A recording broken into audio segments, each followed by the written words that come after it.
So, when it comes to the UK, we're going through quite a bit of a change. Because you must admit, half the high street is already shut, and the other half is just about to lock the doors. Because it says that more than 50 pubs every single month on average were lost in England and Wales. And that's just during the first half of 2024. So that's 50 pubs a month for 6 months straight, spread over 2 individual countries as well. And like I said, when it comes to pubs on the high street, some of these places are major factors for Britain's economy. So the fact that they're closing their doors, it really is a shame. And things like this that we've seen here with the 50 pubs, it is definitely going to be brought on by things like Keir Starmer's new plan. Because he wants to ban smoking in pretty much every public area. Same with pub gardens as well. And when it comes to politicians, they really think that things like that just have no consequences. Like they can just make a sweeping rule change. And they just think, it's just going to be absolutely fine.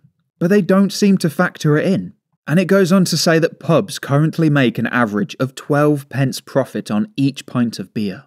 And that's obviously, once the government's had their taxes and the costs have been deducted as well. But for pubs to only make an average of 12 pence, that is slim. That is a really slim margin. Like 12p, that is insane. I don't know if wages would count as part of their costs. I'm guessing maybe the owners of the bar or the pub. They're the ones that make the 12p profit. So it's not like they'd have to split that amongst the staff. But even still, I really wouldn't be surprised if the government are actually making more money in taxes than the actual pub itself. In fact, I've just been able to find this. So if you remember that the pubs are making, apparently, they're making 12p per pint. And that number come from the British Beer and Pub Association.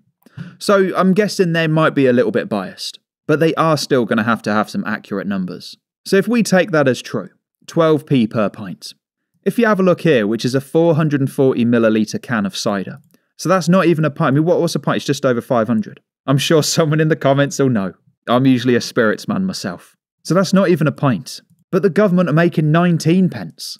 Ironically, it's actually the cheapest one on there. Because you take vodka, for example. That's 70 centilitres. And they're charging £8.31 in tax. So like I said, it's really not a surprise that more than 50 pubs every single month are closing. But what is a surprise is that the government's just hammering the nails in the coffin. And if you enjoyed this video, then make sure you check out this one on screen, where Audi show you their new security system. And as always, thank you very much for becoming one of the 51,050 subscribers. This country has gone crazy.